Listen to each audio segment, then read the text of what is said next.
Jadi yang dimaksud aku iki kowe, kowe iki yo aku. Walaupun itu bukan jasad kita, tapi kita itu arahnya kembali ke jasad kita sendiri.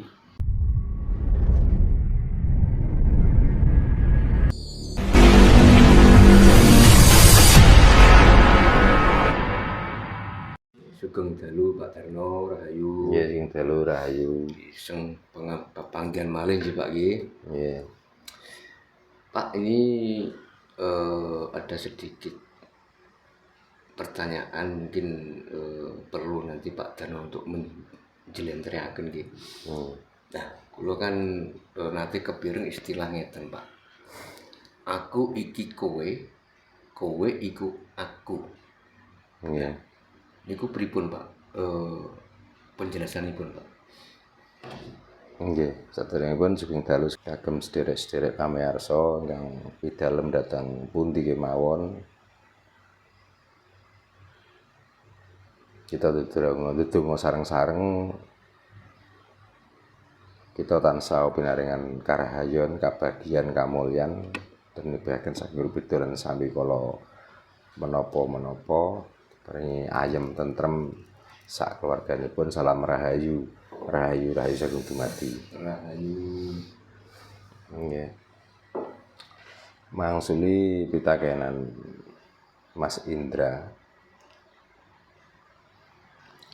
Wonten tembungan aku iki kowe, kowe iki aku. Nggih, niku membicarakan utawi ngucapaken bab rasa. Nggih. Nggih, mboten niku mawon sebenarnya ucapan-ucapan niku. Termasuk lamun toh dijiwit krasa lara, aja seneng jiwit. Nah, termasuk niku artine napa? Nggih. Dari bahasa aku iki kowe, kowe iki aku, niku adalah pendidikan yang sangat luar biasa yang ditanamkan atau diajarkan oleh para leluhur supaya kita itu saling menghargai atau saling menghormati terhadap sesama. Menghormati bukan berarti mengadakan apa nggih? Dalam arti hormat itu bukan nuwun sewu, mboten ketemu tiyang ngedah ngeten mboten. Nggih. Ning kita saged njumbuhaken rasa. Dalam arti njumbuhaken rasa niku di saat orang lain mendapatkan kenikmatan, walaupun kita tidak merasakan kenikmatan itu, ya paling tidak kita itu pahamlah. Mungkin kenikmatan yang didapatkan orang itu dengan kerja kerasnya, dengan keuletannya sehingga dia mendapatkan suatu kebahagiaan berupa harta, benda ataupun ketentraman dalam rumah tangga.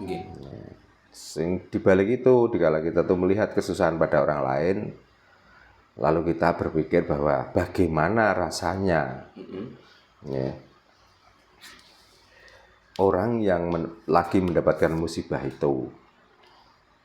Seandainya saya, apakah kira-kira kita tuh mampu untuk menerima musibah itu? Maka dari situ terketuklah hati kita untuk segera membantu orang yang kena musibah. Jadi kata-kata itu arahnya untuk membimbing rasa kita tuh supaya saling bisa merasakan dari keluhan orang lain atau bisa merasakan dari melihat kebahagiaan orang lain itu tidak sebelah mata. Contohnya dalam hal apa Pak ini Pak Tarno? Lah ngene iku wau contone.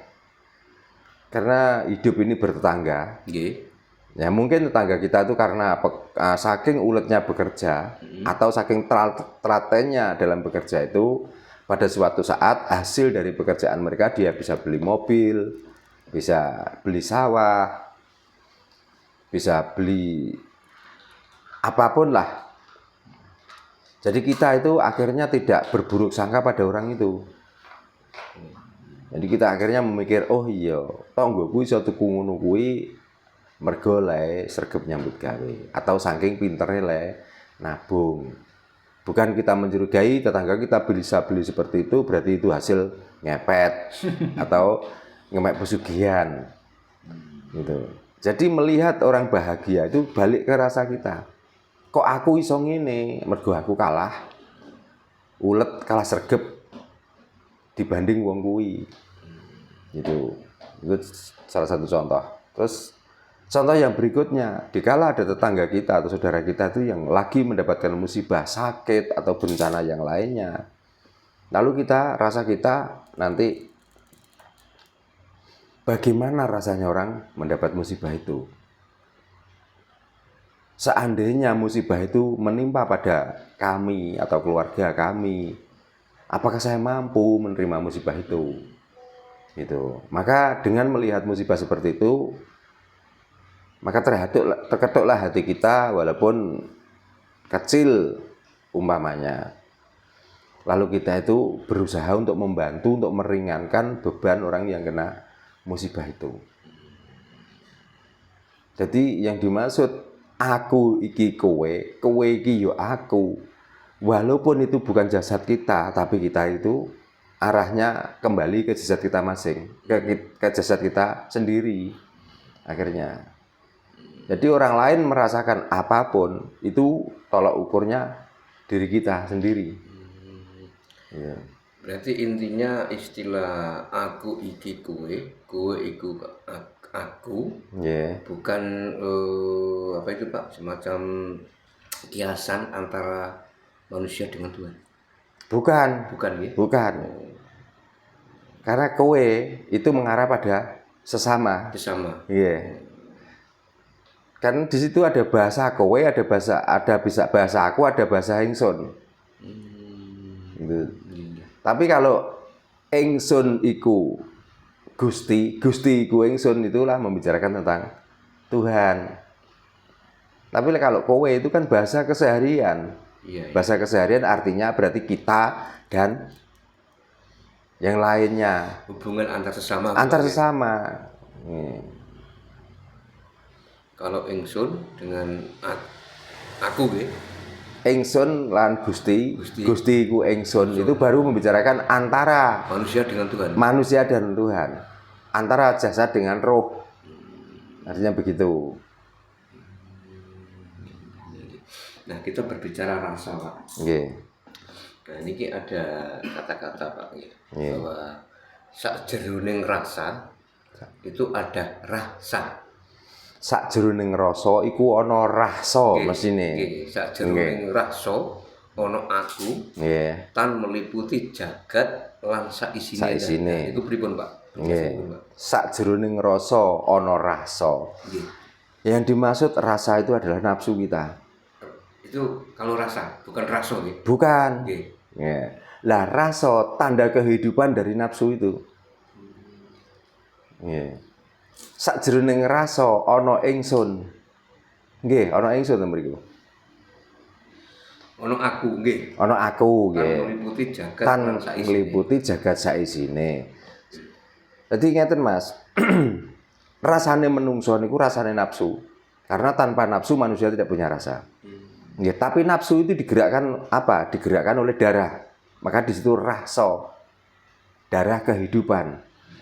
Ya, di dalam darah kehidupan ada aku ingkang tanpa nglimputi jagat saisine.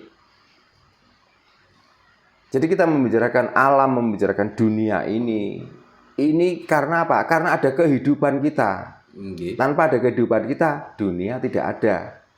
Mongko anglimputi alam saisine. Kita membicarakan batu, berarti kita harus bisa menandai, oh kalau batu itu seperti ini. Nah, setelah seperti ini dan ini diiyakan oleh semua orang.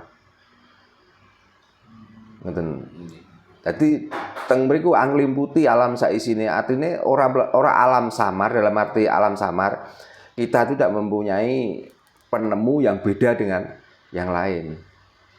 Nek ngomong waktu berarti pada umumnya benda yang keras seperti itu, setiap manusia itu membicarakan bahwa itulah batu. Tapi kalau kita tuh ngotot dengan perasaan kita sendiri, engkau ngerti banyu ngomong watu. Jadi yang dimaksud mengelimputi alam saisine itu apapun yang ada di alam ini yang sudah sepakat kita beri nama, maka kita juga ikut mengiyakan atau kita juga ikut memastikan dan kita ikut menyaksikan atau bersaksi bahwa itu batu.